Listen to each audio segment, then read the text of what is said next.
நூலி விளையாடி நேயர்களுக்கு சாய் சுதாவின் அன்பு வணக்கங்கள், இனிய மகளிர் தின நல்வாழ்த்துக்கள். இப்படி தரலாமை விருது அப்படின்னு எனக்கு ஒரு ஆதங்கம். என்னன்னு பார்த்தீங்கன்னா, இதுக்கு முன்னாடி கூட விருது வாங்கலிக விருது அப்படின்னு நான் சொல்லி ஒரு இது போட்டிருந்தேன்.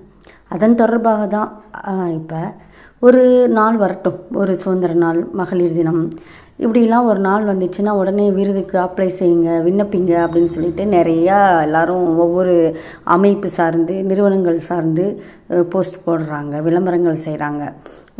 சரி, ஓகே, உங்களுக்கு யார், எங்கே, எந்த மூலையில் எந்த திறமை உள்ளவங்கன்னு தெரியாது, அதனால் விண்ணப்பிக்க சொல்கிறீங்க, ஓகே, ஏற்றுக்கலாம். ஆனால் அதுக்கு நீங்கள் ரிஜிஸ்ட்ரேஷன் ஃபீஸுன்னு 500,000 கேட்குறீங்களே, அது எதுக்குன்னு எனக்கு தெரியலையே.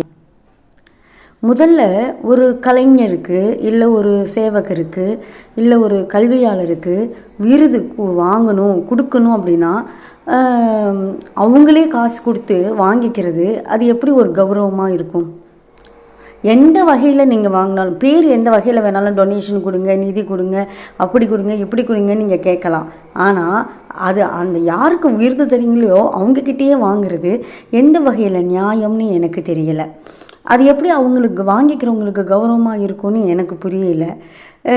உங்களால் எல்லா செலவுகளையும் செய்ய முடிஞ்சு, விழா செஞ்சு கொடுக்க முடியும்னா நீங்கள் கொடுங்க, இல்லைன்னா விட்டுருங்க.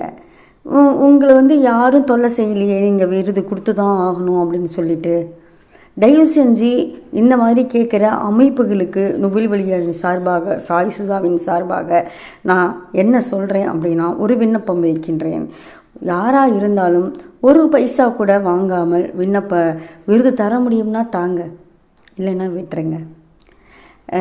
தயவு செய்து கலைஞர்களை, திறமையாளர்களை, கல்வியாளர்களை, சமூக சேவர்களை அவமதிக்காதீர்கள், அவர்களை சங்கடத்துக்குள்ளாக்காதீர்கள் அப்படின்னு சொல்லி நான் வேண்டி கேட்டுக்கிறேன். நன்றி, வணக்கம்.